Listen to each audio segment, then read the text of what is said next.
Good afternoon, good afternoon, good afternoon. Hello, people, good afternoon. Good afternoon. This is Spirit Journey. Today is good old Sunday, August 27th, 2023, and the time right now is 3:42 p.m. Ooh, I'm just came back from walking my little dogs maybe a half an hour ago. I needed to get out some. Um, I was cooped up in the house for a couple of days, and I've been feeling kind of just kind of low energy. Yes, good afternoon, everyone. Good afternoon. I said we have a viewer here.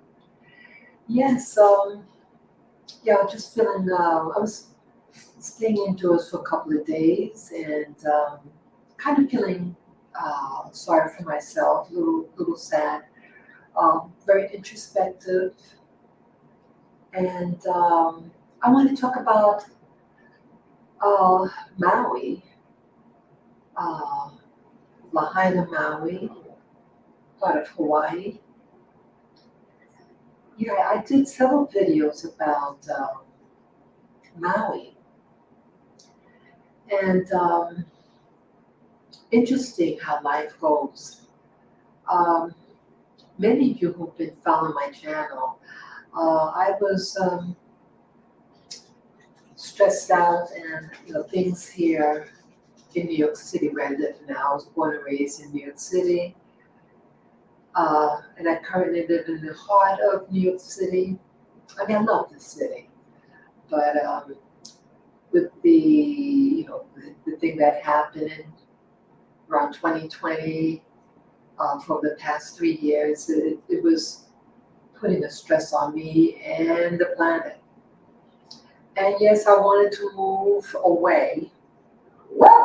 I wanted to feel safe. Yeah, even my little doggy back there. You want to feel safe too, girl? That's my little girl. Sorry about that, people. My apology. Yeah, come here, baby. Come here.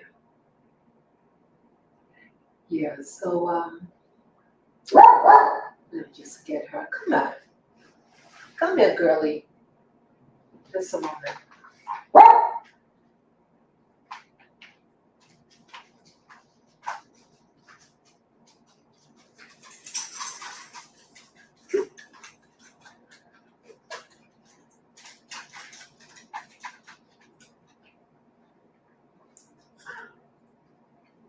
I'm sorry about that. I had to grab her. Oh, I apologize for that. Yeah. So you want to say hello now, girlie? I have the mic. See, now you're quiet. Now you're quiet. Okay. Yeah, just wanted attention. Okay. So yeah, I did. I was feeling kind of down on myself with everything what's happening around the world, and I was going to move last year, but things fell through. And earlier this year, I was contemplating alternative places where I could go. I actually used to live in Maui, Hawaii, the town of Lahaina. When I first started out there, I was on the island for almost 3 years, but I did live in the town of Lahaina that had uh, all those flames, the destruction of that city. And I did videos last week on it, and I remember sharing locations where I used to live and the island. And I was just reminiscing again. I was just reminiscing a moment ago. I came back from walking the dogs, as I said in the beginning of this live stream. I was cooped up in this my apartment for a couple of days, and I said, it looks nice. Let me just get some air. And just coming back and reminiscing again. I do that a lot. Um, Yeah, I lived in the heart of Lahaina. I lived on Luikini Street, in between Prison Street and Shore. I think it's SHA. I think it's SHAW or SHAU. I forget. And it was a cute little street, really nice, quiet, very unpretentious. I felt I could be myself there. No pretense, just you just let it all hang out, you know. Uh, I was on autopilot there. I was new on the island. I arrived there in 1998, um, September 1998, and I rented a room at a house on this. It was a plantation house, you know, wooden frame house on these planks because it's prone to flooding. But I liked the little neighborhood. It was quiet, and it was right behind this Buddhist church, this like Buddhist thing, a temple, and yeah, I didn't realize how, you know, I was right in, you know, all the historical places. I lived near Baldwin House. I mean, I was in the heart of everything. You know, when I moved in, I just, you know, knew it was just a place. I didn't know the significance of it. And then I lived right near the banyan tree, the famous banyan tree. Well, again, I used to live there. I actually lived in Lahaina for about 5 months, and then I relocated to another part of town, further up north, maybe 10, 15 miles away. But I liked it though. I mean, it's a cute little place. I was able to walk to my jobs there, so it was great. But a moment ago, you know, I was again reminiscing, and I was saying, oh, what was that place, you know, just down the road where, you know, I got my groceries. And so I said, oh, I think it was Dickinson Street. So I said, hey, let me go back on Google Earth and just kind of look at it, you know, because I'm just trying to keep my memory of Lahaina because it was a beautiful place because it's like when you look north, you see the mountains, and then when you look east, you know, you see the water. So either way you go, you always got a good view, you know, you always got a good view. So I want to just share with you what I mean, I didn't expect this. Well, see, I knew with Google Earth, you know, that they take satellites pictures of the you know the planet. Um, and again, the fire happened about 3 weeks ago. Um, so I was able to still keep, you know, reminisce and go on Google Earth and look at the old neighborhood and all that and feel, you know, a little comforted. But let me show you now, guys. So I'm going to show you the screen, okay? Just take me a second to share my screen. Share screen.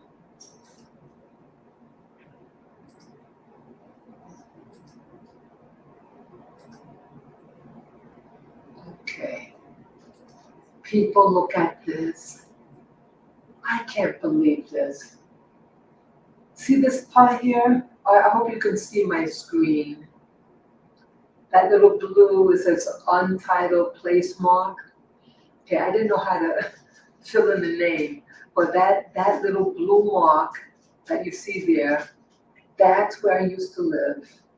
And they had, you know, you can see the houses and everything. What I showed you last week, you know, maybe 2 weeks ago. Look at it now. Look at it, people. I just have to share this. I just have to share this. This is where I lived. Look at it, all gone.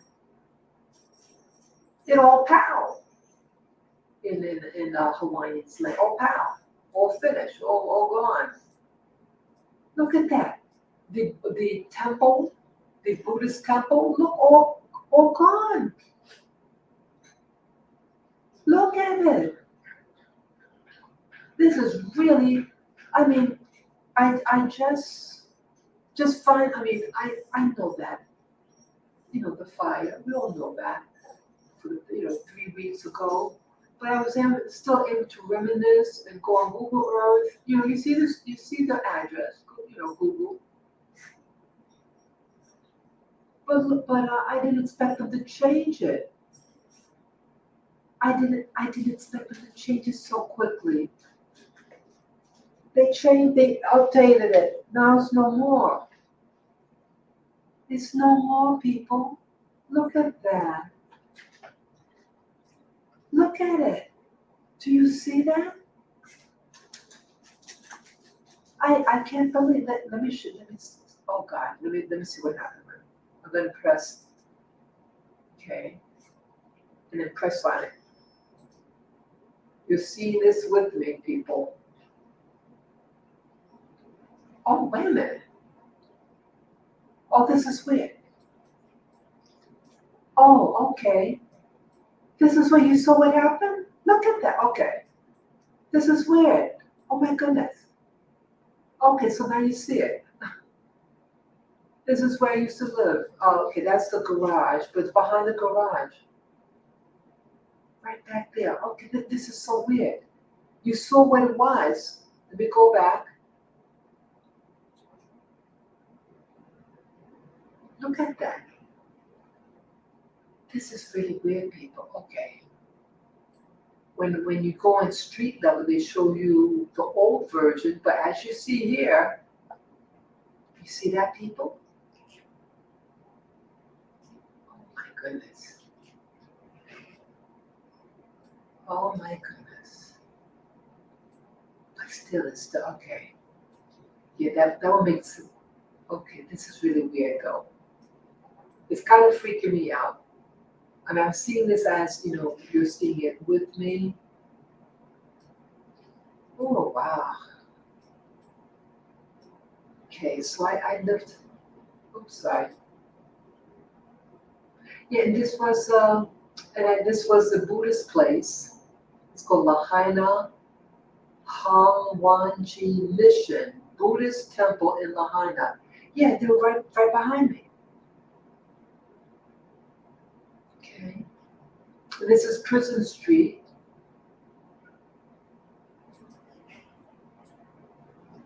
And put on north. I like to look on things going from north to south. Okay. And this is the banyan tree. Look at it. This is the famous banyan tree. This, I hope you can see my cursor. This bushy thing. Let's see how close I can get. Oops, sorry about that. This is really something. Yeah, the roof of the building is gone. Look at that.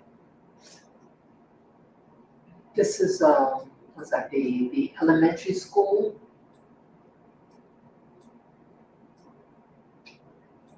Wow, it was a kitty. Oh, look at that. That's the elementary school. It's like, I've been away now from Maui for 22 years. Next month we make it, no, last month. 22 years now. I can't believe it. 22 years I've been gone. I have a bittersweet feelings about Maui. They weren't kidding. Someone said to me when I arrived, Maui could either love you or spit you out. And I survived there about 3 years, 2 months short of 3 years.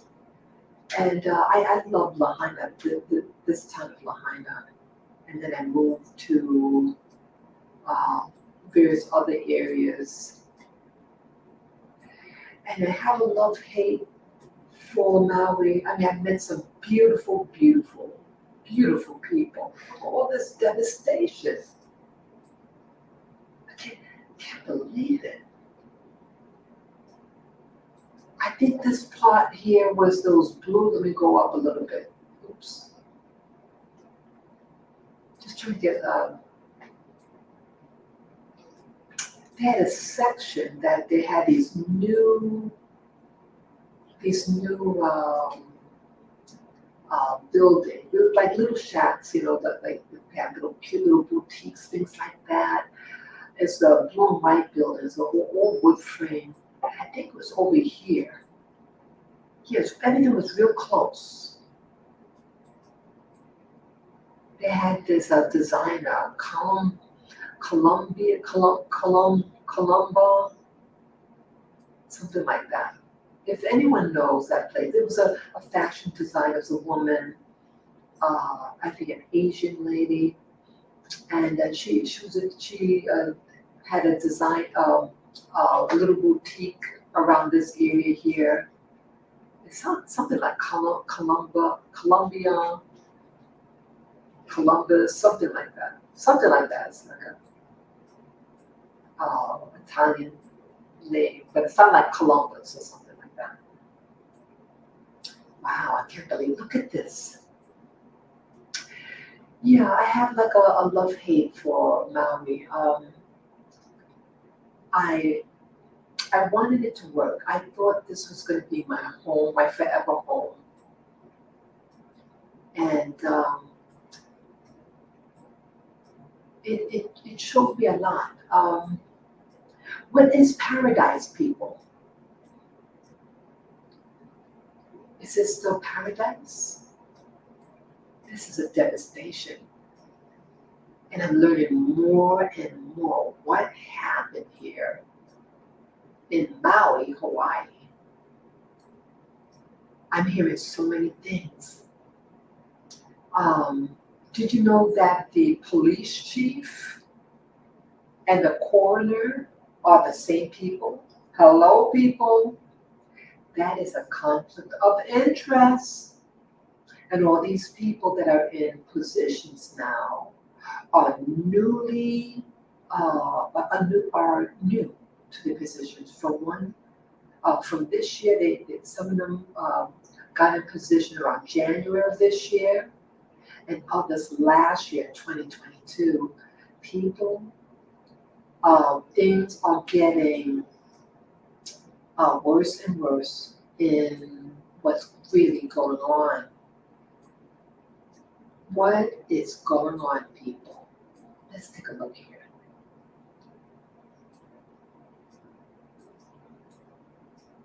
Oh, this looks green. That looks green. Oh, that's the post office. Yeah, this was my first post office, people. That looks fine. Yeah, this was people. Yeah, let me show you in perspective. So I'm just reminiscing, people. Yeah, let's see here. If I can show it more. Oh, I have to turn it a little bit. Oh, how to do this. Oh, let's see. Okay, you can see it this way.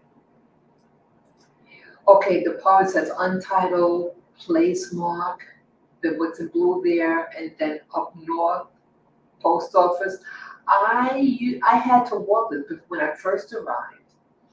I was able to set up a post office box and have my mail redirected over there, and then I think they mailed me the key, and so when I arrived, I was able to continue getting mail, and so I I had to get up early in the morning because see it's very hot, and I had to go on the road. And it was right on the main road, you know. And honey, it was murder. From here to all the way up there to the post office, it took me 2 hours but it seemed like forever. I thought it was actually 4 hours, but I think it was actually 2 hours. So it's 2 hours there, 2 hours back. So that's just 4 hours and just travel time, not if I have to wait online or something like that. So it's like half the day, half the work day. Yeah. And so I could only do it maybe once a week or once every 2 weeks, but it was murder. Oh, brother. And I was so thankful when one day one of the housemates had me, he said, "Oh, you want a lift?" I said, "Yes." Yeah, in Hawaii, people, see, some things in Hawaii was nice. Some people, hey, you need a lift. It's nice. Because it's a small place. It's not that many people, really. I mean, you have the tourists, they're on Front Street, the main shopping area, and wow, just the devastation. Look at this. Look at this. This is a whole town. Could you imagine all of, I'm not going to say it. I don't want to give the enemy fuel for that to, put, and I couldn't even speak it. But look at this. There's a Baldwin home, 19th century home, all gone. I can't believe this. It blows your mind. It blows your mind. But yeah, I have like a love hate for Maui. I, I'm I'm I'm grieving. I feel it's like sometimes when you grieve. I mean, even though I don't live there now, but I I wanted it to work. It was physically a very attractive place. Um, you don't have to dress fancy. You can wear. I love just dress casual. You have your flip flops, a pair of shorts, and a t-shirt. That's all you need. And I just let my hair go. Yeah, I wore a wash and wear, honey. Yeah, yeah. They don't call me bushwoman for nothing. Just a joke. Yeah, that's a joke for me. Yeah, I'm proud of my hair, my bushy hair. But yeah, I used to walk around here. I like Prison Street. See here, Hale. Oh, this was a prison. Yeah. Oh, one home is still standing here. There's a home actually still standing here. Oh, I think that's it. This way. There was one home. I think that's the home there. Out of everything, that home survived it. Really weird. Yeah. So wow, all this is devastating. Yeah, we're learning a lot more things as it goes on. Uh, the people want to buy it out. People want to buy out the people that live there, and that's what I hear. Again, I don't live there now, but you had people that reported that they were someone called them on their phone, those who have broken phones, that is, and asked if they could buy their property. So you have people who are like wolves, and they wait till you're hurt and you're bleeding to come over. So you wanna, in my opinion, what it looks like, they want to to burn you out. What happens when something gets burned up? You don't have any place to live. You get on autopilot, so to speak. You're in panic mode, and you don't know where to go. You need food. You have bills. You have a mortgage. Just because your house or your condo catches on fire, it doesn't mean that the mortgage stops. Like I was here when 9/11 happened in New York City, where I live, and I had bills. Yeah, I worked on Seven World Trade Center. I used to work at Seven World Trade Center before I left New York, and I left the job, and I was hoping that when I came back to New York in 2001, that I could try to get my old job back. And 2 weeks after I dropped off my resume at the building, uh, 9/11 happened, and Building 7 got it just you saw what happened in Building 7. It just collapsed. It was a fire, and then it had an implosion, like it was demolition done on it. People, that what happened in 9/11, in my opinion, was a man-made event. Man-made meaning, I don't think it was that 9 or 11 Arab men with what do you call a box cutter. What happened, in my opinion, was something more sinister, more calculating.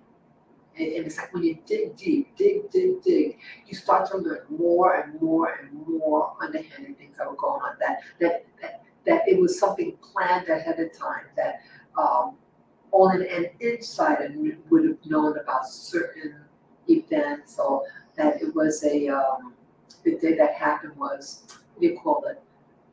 It was supposed to be an exercise being done, a role, like, I don't know the terminology, like a role play in case of emergency. What do you do? A simulation.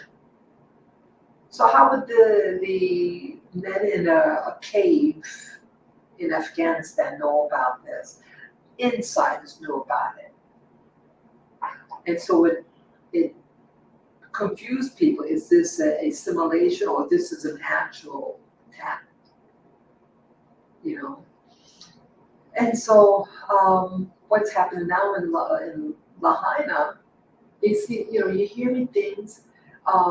This road here, okay, let me highlight this. Okay, if this is the highway, okay, and then this here, I hope you can see my cursor, and this here along the water, that is Front Street. And this part of town is it used to be the capital of the island. It is the business tourist section. I mean, this is the place where the tourists go, and you have a lot of locals that live and work here. It was the place, I mean, they have other locations on the island, Kahului and Wailuku, that's near the airport. That's where, in general, the locals live. It's very condensed. It's very, very populated area. But this was where the bread and butter, Lahaina, was the bread and butter of that island, brought in a lot of revenue. What was I'm saying? I kind of lost train of thought here. But yeah, this was the heart of everything. And my thoughts about it, like, again, it's a bittersweet.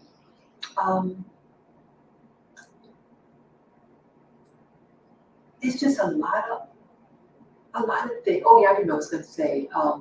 Yeah, so this road up here to the left here, that runs along the water, that is Front Street. And you're hearing a lot of reports that they blocked the southern end, which would be here, and so they couldn't escape. So I believe they blocked both, the north and the south. So they were sandwiched in here. Let's see if you can see any of the cars. I think you can see some of the cars. Yeah, they're cleaning, they're removing the evidence, people. see if you see anything. Oh, they're cleaning the streets. Okay, it looks like they try to clean. I believe they're just trying to clean up the evidence. So that's also why I'm showing these things because it looks like they cleaned a lot of the streets. Go back. See, it's good. See, it's good to, in my opinion, it's good to show things. Because see, later on, when the next generation watches, history is what you're able to share to the next generation. You don't have documents on what happened, then there's no history. Everybody just moves on. Yeah, it looks like, wow. It looks like they removed a lot of the evidence. Yeah, they're cleaning the streets. Like one of the videos I saw, you saw people working on the roads, and they had a machine like to clean, brush the debris off of the street. Yeah, they've been moving the cars. Yeah, they removed it, people.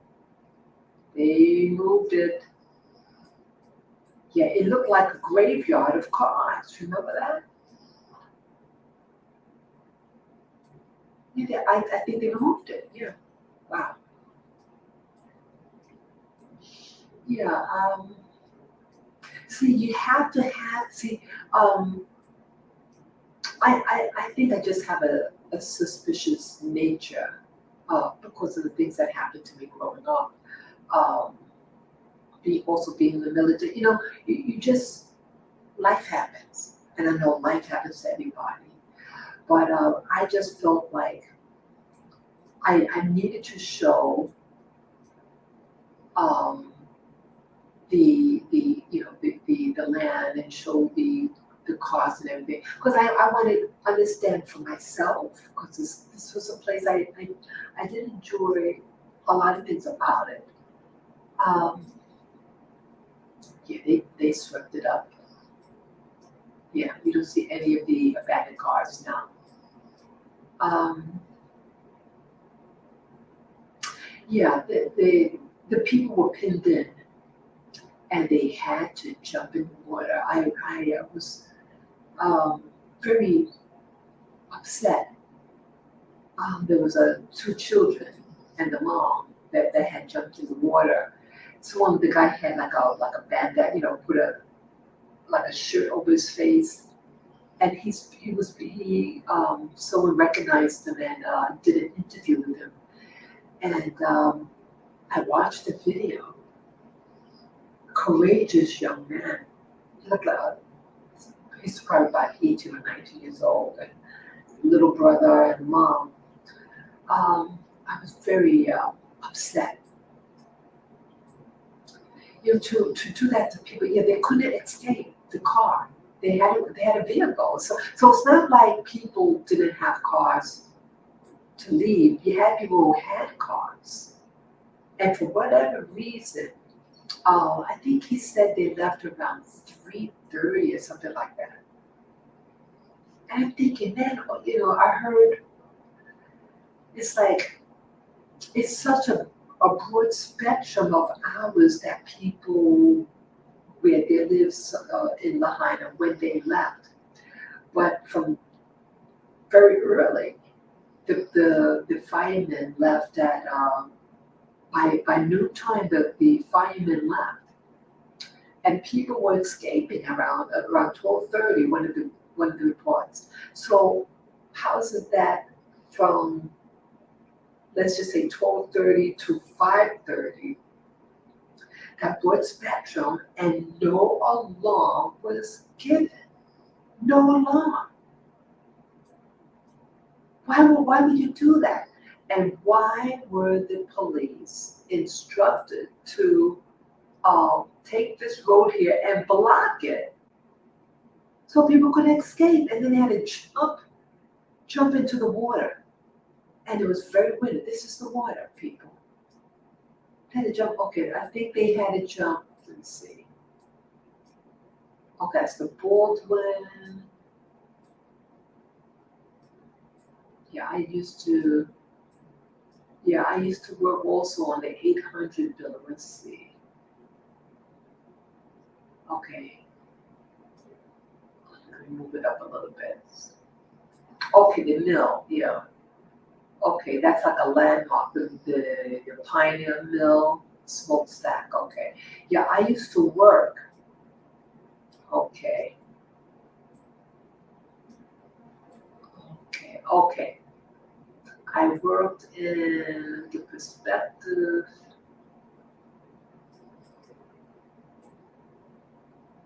Okay, I think it was right. I'm trying to get it. It could be this building. Let me see here. Let me get. Oh gosh, I think it's gone. Oh wow, it was Yeah, Longies. Let me get the name of the street. Let me see here. I forget. It was either. Let's see, I'm just getting it. See, it's all okay. Let's see. Oh, this is French. I was gonna. I'm sorry. Let me go up a little bit. Okay, that's yeah. The place where I worked was right straight ahead from it.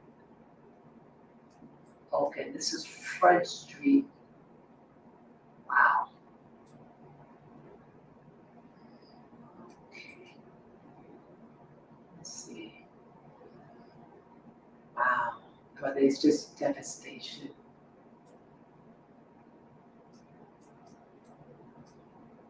I think it was this was Longies.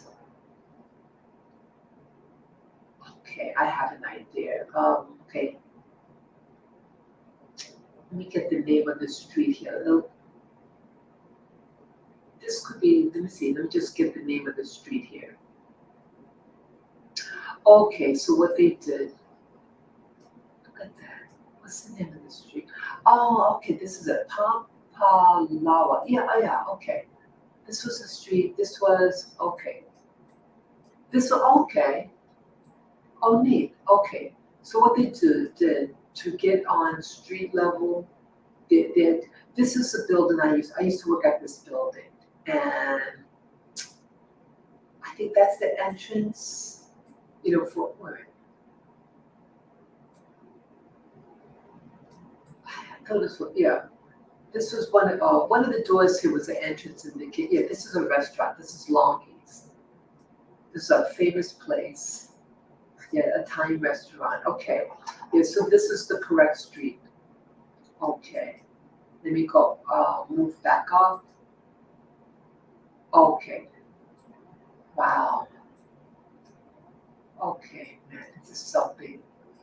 We just reorientated. Okay. Wow, I can't believe that this is all look at it.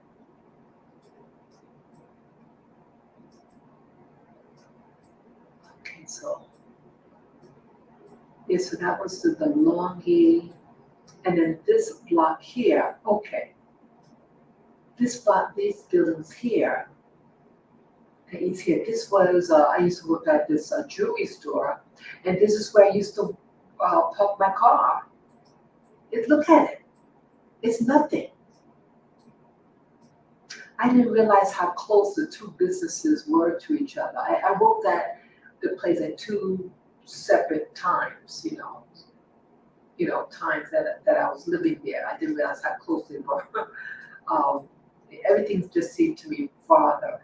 But yeah, this place right there, boom, that's where I worked. It's devastating. I mean, I just can't believe this. Can't believe this. So here I worked there, and then this corner here. Let's see. Oh God, I think was it this here? Let me go back down there. Oops, sorry. Okay, Let me press the. See, I'm just seeing. Oh, let me click on that to show you the. Okay, okay. Let me show you where. Yeah, this building here, the green one. Pull it apart. Yeah, I used to work right in there. Oh, I feel a little better that, at least I could see. It's really painful. This was a fun place. Yeah, I used to work there. And this company here, Nahoku, were owned by the same people. Yeah. So let me go further down. Yeah, so I would just walk to work. Okay, and then you cross the street, and let's see, and I think that's Longy. Is that the same one? No, wait a minute. No, that's not Longies. I thought that was Long. Oh, it is Longies. Okay. Okay, wait a minute.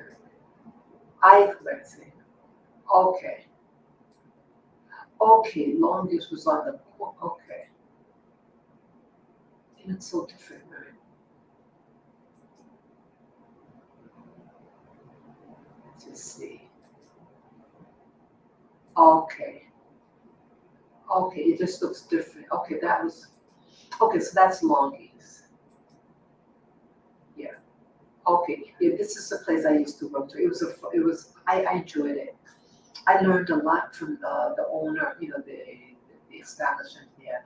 I learned how to make pasta from scratch. It's really nice. I made the Italian bread, and yeah, I did a lot of stuff. It was uh, really exposing me to a lot of you know prep work and everything. Yeah, I was into baking. Yeah, I went to school for baking groups. And then this entrance here was the side entrance that I would walk in the morning. Yeah, I had to get up like at 5 o'clock, leave at 5:30, and then report to work by 6 o'clock in the morning. And it was really dark outside, and I would walk on. This is French Street, and it was nice. No one bothered me. I felt very, very safe. Lahaina was a very safe town. Okay, it's a very safe town. Um, but as I mentioned earlier, it was a love hate, and I met some really beautiful people here in Lahaina. I'm just gonna press and just kind of reminisce here as I talk. Yeah, this is Front Street. It's all gone now. I just feel that it's important to document because everything like it's gone. Everything. Yeah, it was a love hate. I Why was a love hate? Um, Even though like they say that it's the Aloha state. Aloha means like hello, it's a greetings, love, all that. Um, I was considered more like an outsider, and you know what? I'm a black woman. Um, I mean, even though people here are light color, all different shades of colors that live here, but I'm not Hawaiian. I'm not Asian. Um, and my father used to say, well, him growing up, he would say that his own mother would tell him, "You have to be the best. Be the best." And work was something there. Like I showed you a moment ago where I used to work, and money was tight. Money was very tight, and you have to work two jobs. And I was looking for a third job even. Yeah, I had worked at the restaurant, and I got a second job at a hotel restaurant about 15 miles away from this section here. I was forced to get a car. You know something, when you're in debt, please don't get into further debt. That was my mistake, people. I thought, well, I need a second job, and this was only because I could find a second job. It had benefits, all the all the whistles with it, and I tried to get other means of transportation that was cheaper, but it just didn't work. And I thought, let me just get the job, the vehicle. I leased a car, and shortly after I got the car, I lost both jobs. Yeah, I got there in Hawaii just before the holidays. I got there, I started work late September, and the first week of January, the following year, that first week, I lost both jobs. Yeah, the cooking field, it's very seasonal, and once the season's over, they get rid of people, and they got rid of me. Uh, and so that's when I got that job at the jewelry place, eventually. Well, my father said to me, well, it's it's very peculiar what could happen um, in Hawaii. Again, it's like a love hate. Oh, this is Dickerson. Yeah, this Dickerson, I remember. Let's see if I can take a road down here. Let's go down Dickerson. Because I used to go down here. There's a supermarket. I remember there could be a supermarket down here. I remember because I lived on Louis Keeney Street, and I remember, that's what street is this? Yeah, Dickerson. Was there a supermarket? I think it was a supermarket. What street is this? Oh, this is Louis Keeney, yes. This is Louis Keeney Street and Dickerson. I know it's with Dickerson. Yeah, I used to live on this street. Okay. Okay. I saw the Dickerson Street. Oh well. I don't okay. Oh, that says Dickerson. So what happened? Oh, but either way. So what happened? My father used to say, you have to be the best. You have to be the best. Well, let me tell you the story what happened. Well, I have a pastry background. I went to school for it. And I was desperate for work because, see, I lost my job and everything. And let me go back on the Hana.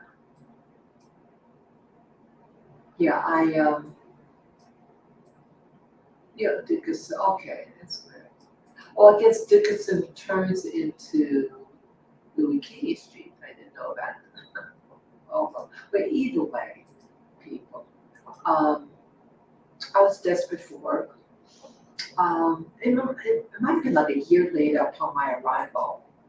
I heard about that the school system has, you can apply for jobs through the civil service, and that there was okay, it's Fred Street. You could, oh, there you go. You could, I'm sorry, I'm a little distracted here. Yeah, you could take the civil service exam.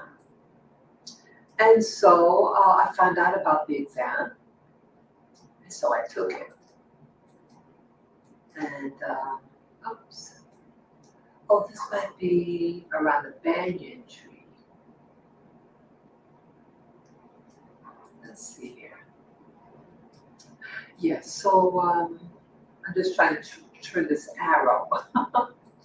Okay, so I took the civil service exam. And people, I passed. I passed that exam. I was so proud of myself, people. Let me go back up. And so um, I was eligible for 5 exams. I hope you guys could hear me. I know I get a little distracted sometimes. Um, Let me go on this street here. Yeah, I used to live on this, walk on this street too.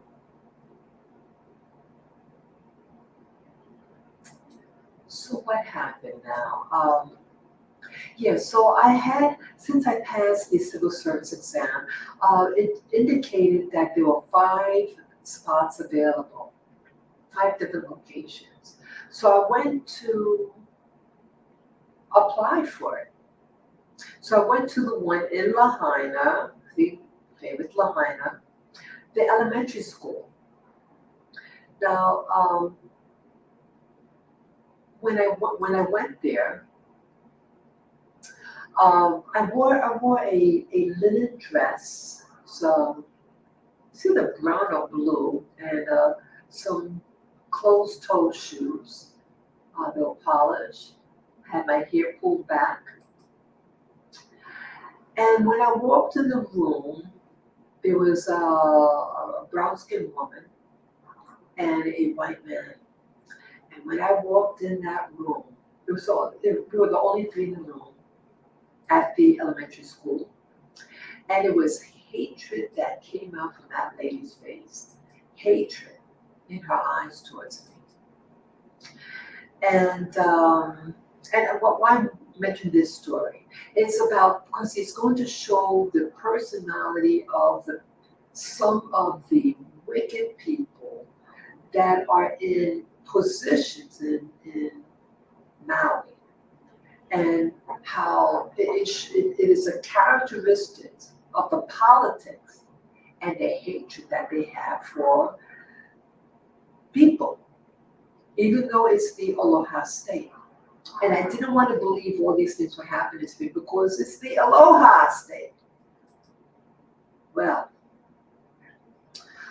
guess what happened? Now I passed the exam, the state exam for banking.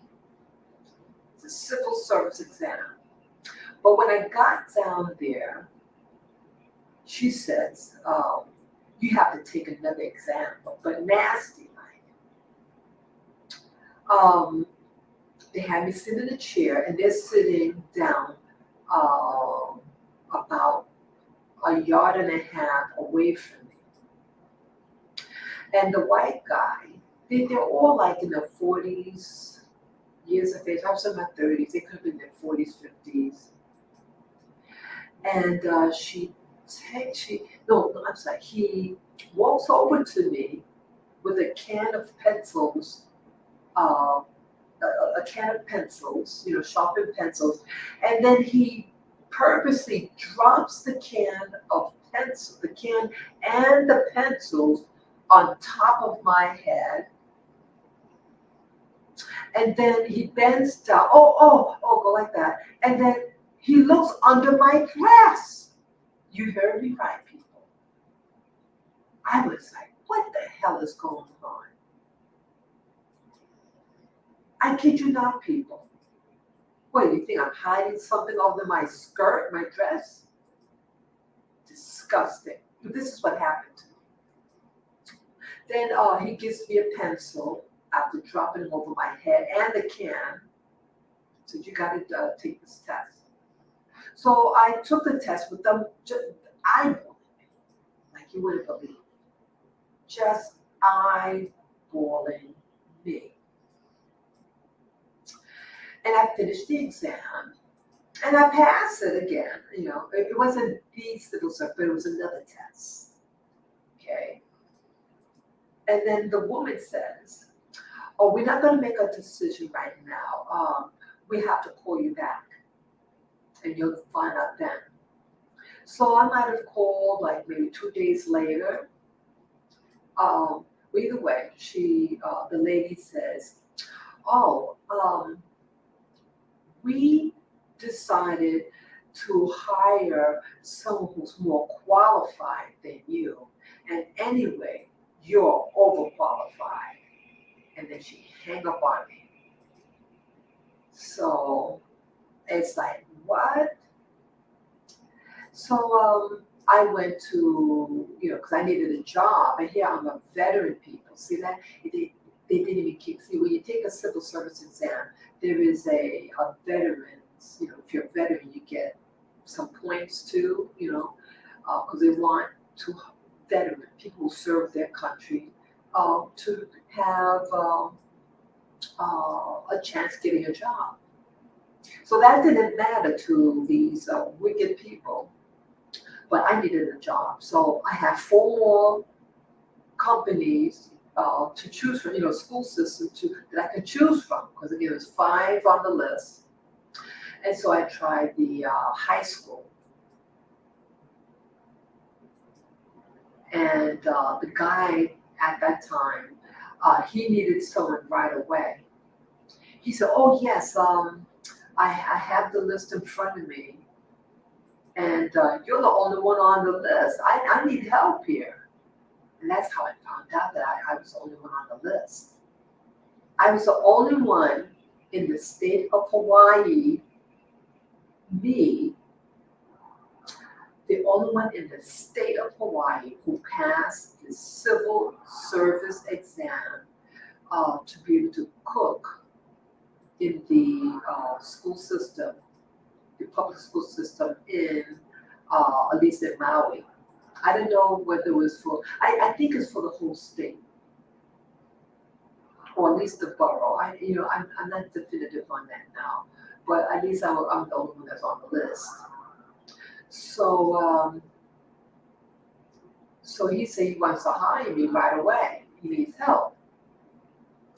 So, to make a long story short, I had to talk to the director. So there was a communication, and I talked to the director of the school system, and she didn't want me to get the job over there. And the guy was, uh, the guy had said that the one that was in the school, high school, said, "Look, don't, just drop it. They don't want me to hire you." And I called the lady and tried to find out what's going on. I didn't understand what the lady in the elementary school meant, that I was they hired someone more qualified than me, but I was overqualified for the job. But I was told I'm the only one on the list, so how could they hire someone who wasn't on the list of qualified people? So she says, "Well, that's not true, because I put my girlfriend's name on the list." Okay, so yeah, she could have put anybody's name on the list. Doesn't mean that they passed the exam like I did. So, what was the conclusion of this?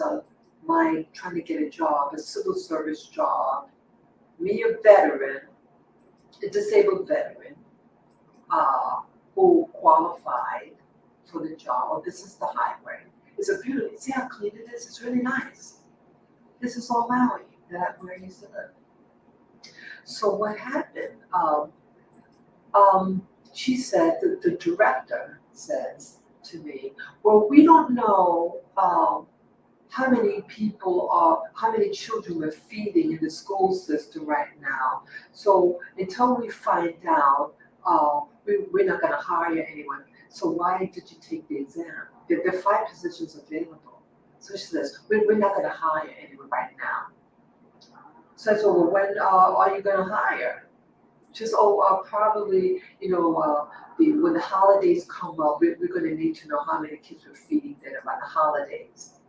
So I called them on the holidays. She said, "Oh, just following up. Oh, we still don't know," she says, "how many kids we're feeding." Could you believe that, people?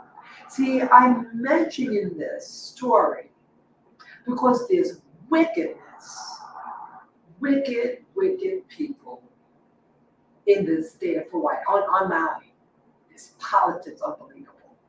And they love to, wicked people love to make people think that they're about something, that they're really good people.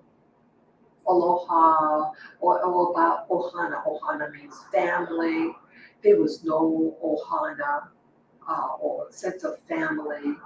Uh, you have an American. Hawaii is America. It's the United States of America. Don't forget that. Hawaii was that the 50th state. Hawaii is a state. It is not part of the United States of America. It's not a foreign country. And so for them to treat me like that, a veteran, uh, and they have a lot of illegal aliens in the state of Hawaii. And one of the reasons with one of the companies that I work for, one of the restaurants I work for, they let me and a local lady of Japanese ancestry, they had us, they let us go. And they kept in the illegals there. And I remember the smirk that he gave me, well, of the situation, was we being let go, and how sneaky they did it, the company. And I'm thinking, wow, isn't this something? I'm an American. They fired the chef when she had to go on vacation. And I approached the company. I said, hey, you fired her, went on vacation, and she hired me. So when is my last day? I say I'm upfront. I'm upfront, people. Let me go back up. I'm upfront about a lot of things. I don't like people BSing me. If you don't like me, you want me out, just tell me to my face. And I'll go. So, but that's what happened. So could you imagine, people, that they don't know how many kids they're feeding? People, do you believe that? See how sneaky they are? See, the things that I have in Hawaii is a they're beautiful people. I'm not trying to say everybody in Hawaii or the island of Maui. There are beautiful, hearted people there. In Maui that I've met. Beautiful, beautiful people. But there were key people in key positions, just like the key people right now, who were in charge of the state of Maui during again, it was a hurricane which was 500 miles south of the island. There was a lot of wind, but to block the street so people can escape, and then to have people, what is that now? They need food. The state of Hawaii, they're not, people, the local people, the people who, who reside there, they pitched in and they got supplies and food and water for the survivors. And then they said, you cannot give that food. The system, the government said, you cannot give out those supplies because it's not authorized goods from the qualifying agencies like the Red Cross and other things. You cannot, it's not authorized. So they rather let people, did you hear me? They rather let these people starve. I just couldn't believe it. I thought maybe it's just me when I was living there 20 something years ago. But you see, I'm really getting at it. And this is where the love hate comes in for me, because I feel like I'm still grieving. It's a beautiful, beautiful island. As you see, when I was showing you a moment ago, it was beautiful. But there are a lot of wicked people there. Um, yeah, but as I mentioned with the, my father said, you have to be the best. I see, my father was a very tall, big boned, dark skinned black American man of West Indian heritage, okay? So for him to, his mama, West Indian mother, said, you have to be the best. And he was the best in his field. And he did get recognized for a lot of things, accolades and all that. Um, but what I learned with this Maui situation, here I'm the only one in the state of Hawaii, or at least in the county of Maui where I live. I'm the only one that passed because my name is the only one on the list. So here, being the best did not help me. In fact, I think they were shocked that I think they were shocked that me, a black woman, let me show you my face.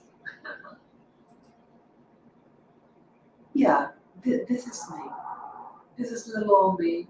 Yeah, I look like that. This was taken not too long ago, this picture. Last year, 2022. But yeah, this is me. And I think what happened, they were afraid of that me, a woman, a black woman from the mainland, could pass a civil service exam. Who the hell is she? She's going to take over. Oh, she's a veteran. No. Well, yeah, people, this is what happened. There are a lot of people who look like me. A lot of the Hawaiians are black skin race people. Those people that you see in Hollywood dancing, the hula, a lot of those people are not Hawaiian. Those are Filipino or Filipino Chinese. They're not Hawaiian, a lot of them. I'm just saying. And a lot of the mixed race Hawaiians look like me or other people from the Pacific. Yeah, someone thought I might have been from, what's that island? It's a French island. Um, I forget the name, but it's actually that French place in the Pacific Ocean. Yeah, so um, sometimes being the best is not enough. And it's about power and to um, influence. See, I didn't have an in. And sometimes being the best, people are afraid of you. I'm not like the smartest person. I'm not the dumbest either, but I struggle for everything. I struggle through school. Um, and the educational system in the state of Hawaii needs to be designed. See, a lot of the people, it's a great place. You have little kids. They call children keikis. It's a cute little name. It's a Hawaiian name. And keikis, it's a great place for socializing little children. They love their little children there. It's a cute little environment for children. But when you're growing up and you got to think about your future, Hawaii is not the place to educate your kids. Um, so they send the kids away a lot of times to colleges in the mainland, you know. It's just one of those things. Or, maybe some people, they have private schools. If you know that you want your kid to have something going for themselves, to be more competitive, they send them to some private school growing up, and then they send them to a college away off the mainland, something like that. Um, yeah, sometimes you could be the best. You could be the only one on this, but sometimes it freaks people out. And I think I freaked out that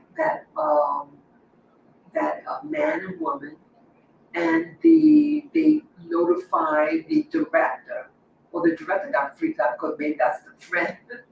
Who, you know, it's really weird. Politics. And I can imagine about politics because I think the whole filth always seems to like, you know, the dust, it gets puffed up, you know, things happen and it exposes itself. And the state of Hawaii is exposing itself, how wicked a lot of the officials are. The longer the days go on, the more information from victims there come out. You know, now how could you have someone about the police chief that's also the coroner, and you're talking about a fire that's questionable?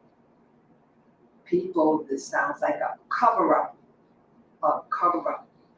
Yet the Aloha State is a Democrat,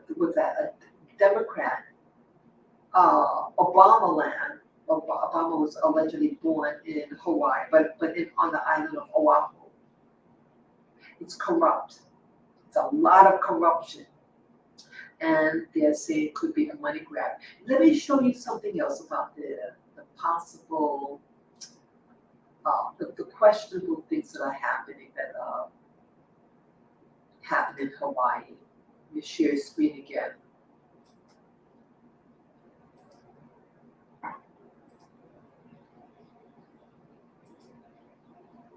Okay, I think it's, yeah, let me show you.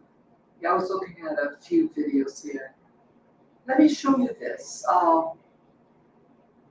Chinese satellite lasers recorded over Hawaii. Let me click on that.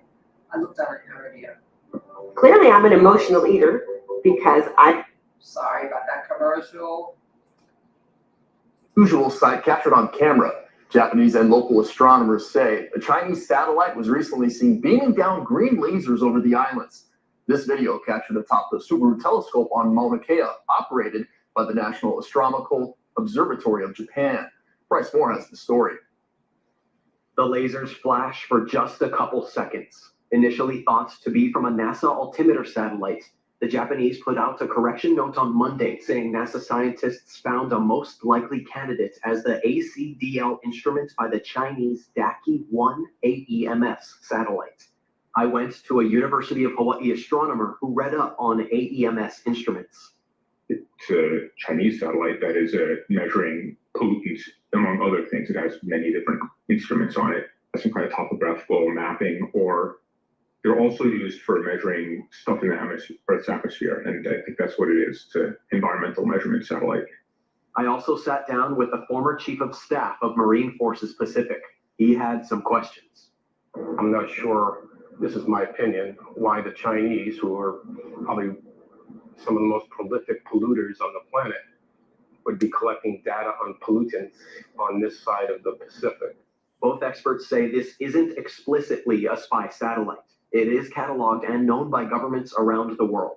The U.S. has satellites to do the same thing. So in this case, despite all of the flurry, well-deserved flurry about Chinese spy satellites and other devices, this one is just orbiting Earth and has a known orbit. The footage was taken January 28th, before the recent incident where a Chinese balloon traversed over the mainland U.S. before being shot down off the coast of South Carolina. Which brings the question, how much is the Chinese military seeing? They can shut down any communication nodes that they want if they believe that they think the public is getting too much information. So yeah, I think it's more probably military than anything else. That's makes sense. I had to ask, is this a risk to locals, to Hawaii? No, it's not a risk to Hawaii or any place else. We have aircraft making these kind of measurements all the time. If you've seen topographical maps with high precision, those are made using sometimes this. I'm stopping here. Look at that, people. Oh, this was 6 months ago. Okay. I didn't realize it was a while back. But people, now if someone could take a laser, look at that again.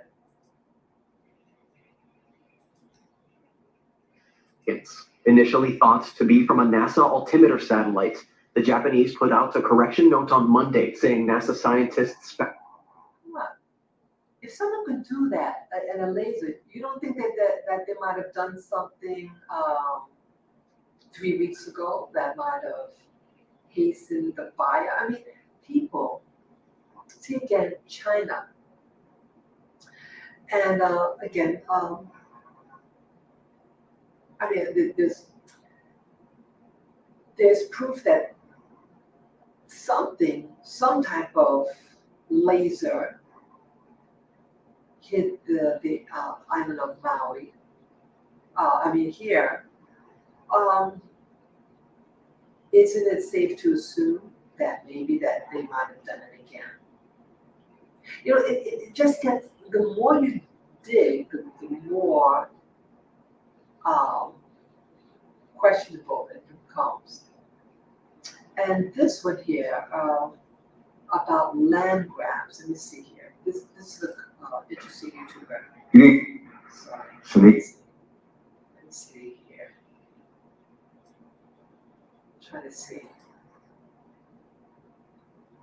Guys, in my live video, America got a cousin, a baby brother, if you will. It's called China. Okay. Don't fall for this thing that Donald Trump was telling you back today when he was in office. Let's have this tariff on China, because all they did was hurt American jobs. You know, if you don't have products coming in when you're a service economy, then guess what? Folks ain't gonna be working. You talk about something about, let's see here. You talked about like there's people buying a lot of land. Let's see here. Let me see, maybe this is. And I gotta break this one up bit by bit. 15 seconds here, 10 seconds there. Check it out. Tonight, we can confirm local and federal officials are concerned that Flannery has acquired land adjacent to a critical communications squadron on the base that is privy to sensitive information tied to our national security. All of this unfolding as a survey was sent out to residents this week. Several mayors believe. Isn't that something? All right, let's go to this other part right quick. Listen carefully. Catherine Moy is the mayor of Fairfield. The most high security communications that happen at the Pentagon, they also happen at Travis. Now, not all bases have that. Moy says this is where highly sensitive communication occurs about national security, including the president's whereabouts at any point in time. The IT asked Flannery associates about their acquisitions from. So you mean to tell me they were allowed to purchase or try to purchase land where information only allowed to be heard by certain parts of America, of which this area, that they can listen to the President of the United States, and you would let someone buy it, you don't know who they are? Yeah, okay. Now I see here the title is California Air Base. But why I shared it is because buying out land like land is being bought out in California, as it says here. But there's also people stating that they were approached by people to sell their land, you know, from where they live in Lahaina. In addition to that, see what's interesting about this story. This man's name is Franchot Pearson. I watch a lot of his work.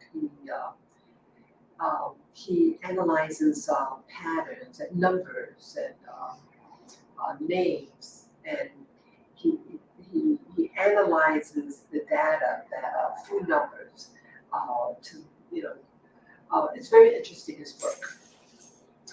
But I'm including it in this video because people are sensing that people are believing that in Maui they feel that that their land is going to be taken over.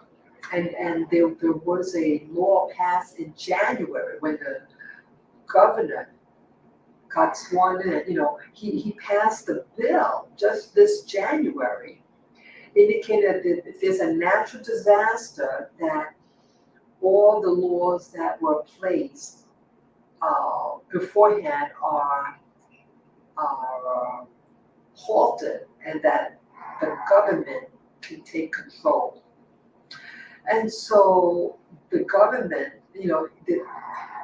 Lahaina is a very historical town, historical landmarks, and so just by his pen, from January, he altered everything because see the indigenous and the locals who lived there for generations wanted to protect their homes, their heritage and everything, the landmarks, their history.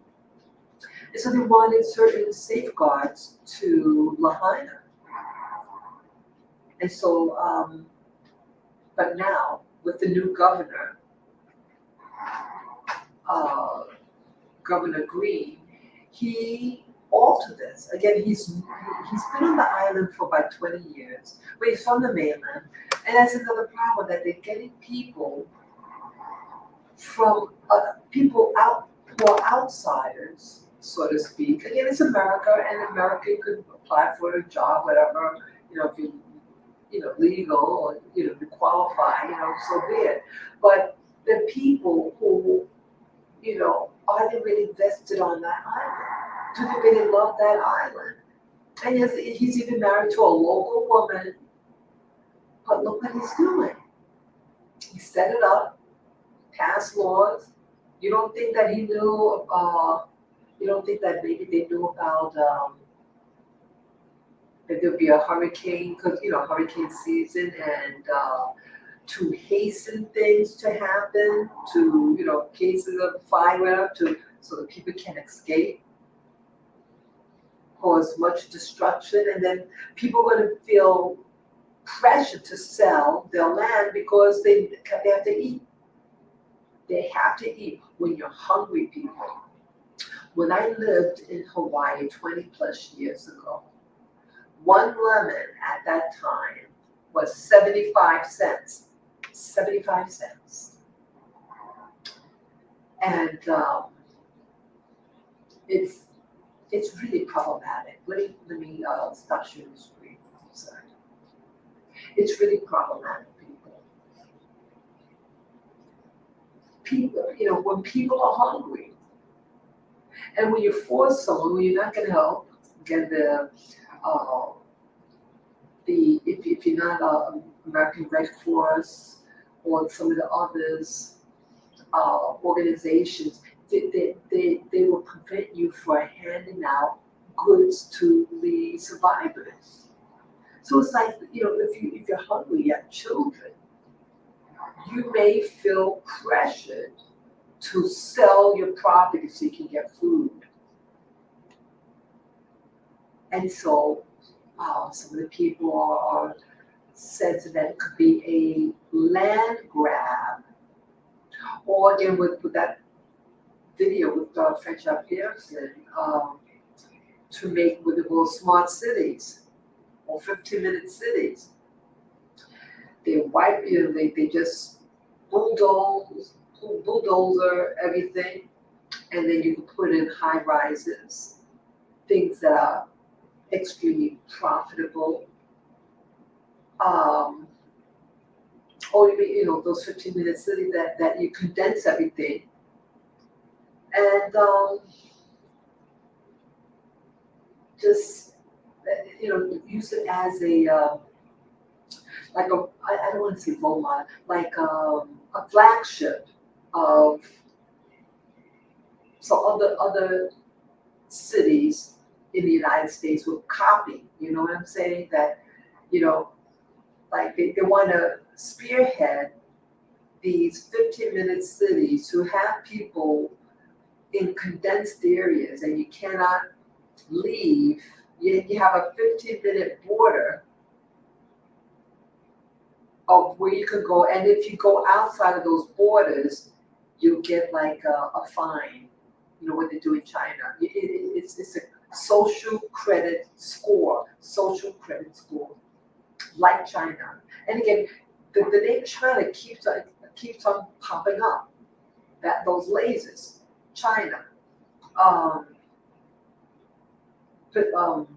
The thing that happened in 2020, you know, same country. And again, this is not an anti-Chinese rant. I'm talking about the government, the CCP, Communist Chinese, what was it? Chinese Communist Party. I'm talking about that. That's what I'm talking about. I'm talking about the everyday people of China or Chinese Americans. I'm not talking about them. I'm talking about the government of that country, China, and what they could be doing. And so, so this is my concern. Things keep on, you start to see a pattern of, say, people involved and the certain, like the mask, you know, wearing that device over your face. Who does that? But China. And so they're pushing this thing to customize the people for control, to be controlled. That you have to do this, you have to do that, you gotta, you know, be like a robot. It's a concern. You're going to start seeing it more and more. And so maybe Hawaii is just one of those experiments. Isn't it something that Obama wasn't from Maui. He allegedly is from Oahu. But again, they could have hit any of these islands. And it's interesting why Lahaina, the other islands didn't get hit. I don't want any of the islands to be hit, but it's just a concern that I have. And again, I am mentioning these different things because it's a sentiment that is pervasive there. But I didn't want to see it because I wanted to believe in the Aloha spirit because I did meet a lot of good people. They were good-hearted people there. And again, it's not everybody, but man, it's a lot of underhanded things, a lot of politics at the Aloha State. And so if they did those things to me, a veteran, they get scared. I don't know. They just did what they did. And so I have this love-hate for the place, but when I look at it, I feel like crying sometimes, and the anger. It's all mixed in. And again, it was just earlier this year that I contemplated the possibility of going back to Hawaii, but I said not Maui.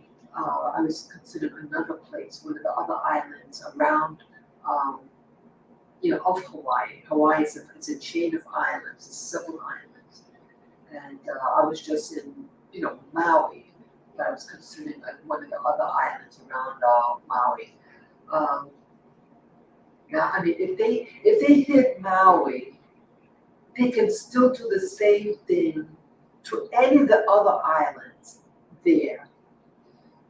If you don't love your own, if you're willing to starve your own people, I mean, I really can't believe, I don't want to believe it. I don't want to believe that they would do something like that.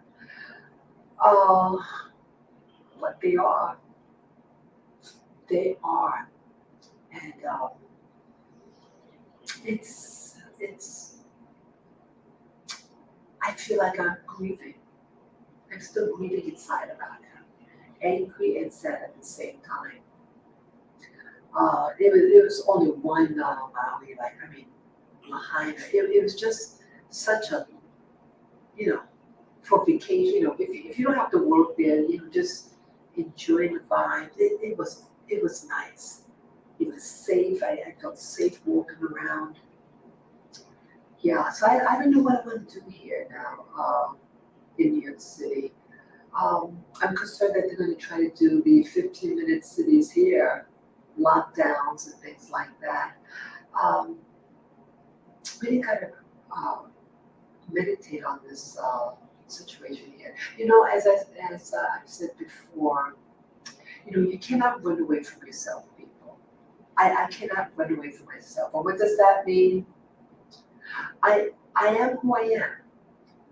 And the essence that I have, you take that essence and you put it in another location. That other environment is reacted to me. And it may, and it may not be beneficial, what's reciprocated. So you cannot run away from yourself. So no matter where you live sometimes, you cannot run away from you. So whether you're in New York or whether you're in Florida, California, Latin America, Europe, Asia, I bring myself, and each location has its own problems. I just want the best for me and my little furry friends, my dog walkies. I want us all safe. And when you don't feel safe, you may feel doing things hasty, without thinking very clearly. And I don't want to get to that level. Yeah, I did go out today with the gang, my furry friends. It was beautiful outside. It was hot. Right now, this is the temperature. It was in the 80s. Yeah, it was hot in the sun. In the shade, it felt really good. But boy, when that sun's on you, man, it was hot. But I look around New York City. I love New York City. I love Manhattan. And there are a lot of people from all over the world. It is a great place, and I really don't want to have to leave. But there's a lot of corruption here, and I don't know what I can do about it. I don't know what I can do. How to heal a city like New York? We have a lot of undocumented, I'll use the term undocumented workers.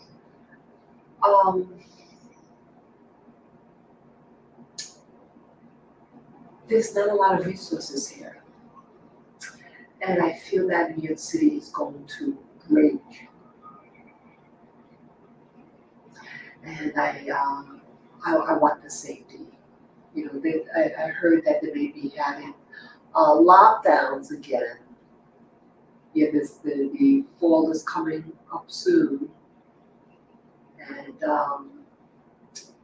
yeah, I hope they don't try to release another pathogen. Because New Yorkers, we're just trying to get back in the swing now in New York City. And to be hit again with another pathogen, I don't know whether it could recover. Yes, please pray for us, New Yorkers. Please pray for us. There are a lot of great people here who just want to live and live and let live. But there are people here that when people are afraid and when people don't feel like they have resources coming in, they could panic and do things else that is unhealthy to do upon others. So yes, yeah, I love the Big Apple. It really is a great place.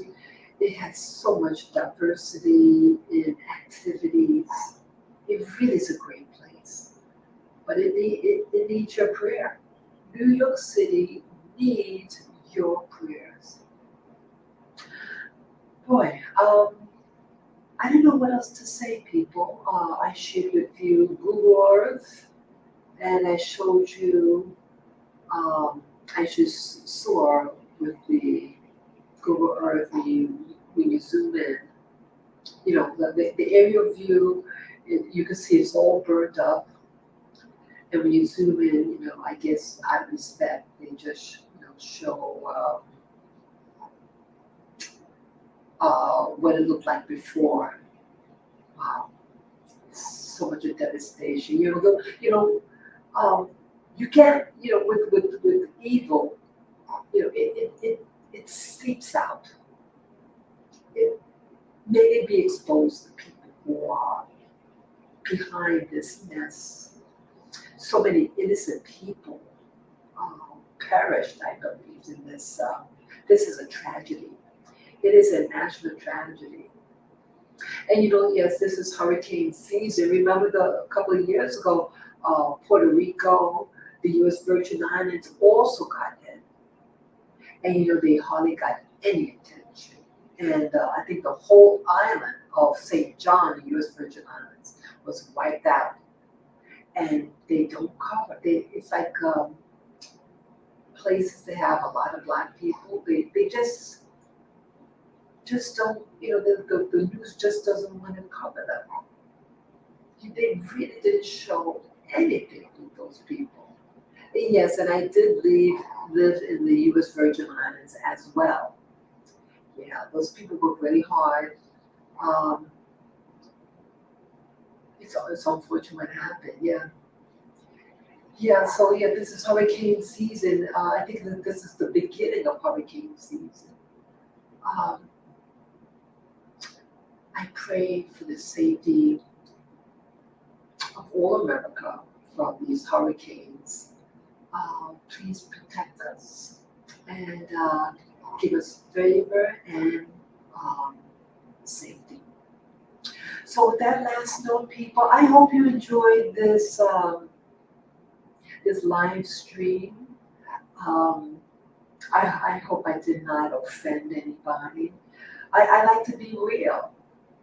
I'm hurting, and I know a lot of people there in Hawaii are hurting, and are probably more shocked than I am because they're living there. I wasn't a local there. I wasn't going there, and to be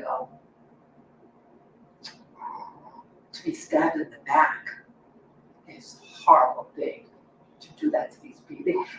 Despite the wickedness that I experienced there, they don't deserve, the masses do not deserve this type of treatment. It is wickedness at a high level. And the more you examine what happened, the more is being exposed of what was deliberate, what was done deliberately upon these innocent people. So thank you again for listening, and yes, you like this content, you may wish to PayPal me, and to do so, my channel name is Spirit Journey, and on my channel, on the right side of the banner, you will see my PayPal me link. Just click on the link and follow the prompts. Any amount would be greatly appreciated, and I thank you in advance for doing so. Peace, love, joy, safety, and favor, and wellness be unto you. Until next time, thank you. Bye-bye. And aloha to you too. Bye-bye.